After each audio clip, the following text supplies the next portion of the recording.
Welcome to the Caliper channel. In today's video, I'll show you how to fix your screen resolution problem in your Windows 11 laptop or desktop computer.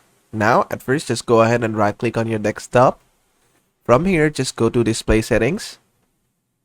From Display Settings, make sure the display resolution is set to the recommended one. And you can try changing it to something else if you think that will fix it. Try to change it to something else if it's already set to the recommended one. Sometimes this can also fix your problem, but it is always recommended to use the recommended one. After that, just scroll down a bit, and under related settings, you'll find advanced display settings. Just go inside this. From here, you'll find choose a refresh rate. You can change your refresh rate from here. Select one that is stable for your system. And after that, in here, click on display adapted properties for display 1.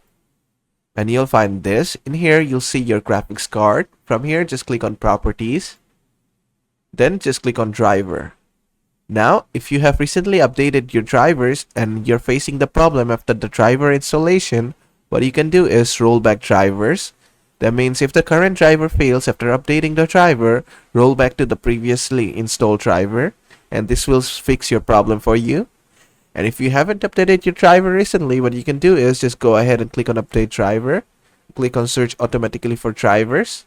And this is going to update your drivers for you. As you can see, I already have the best drivers, so it's not going to do anything for me. But if you don't have the latest driver, it's going to install the latest drivers for you. Then just click on close. Another thing you can do is here click on install device. After that, just go ahead and restart your system. And your PC should restart and install the latest version of the drivers for you.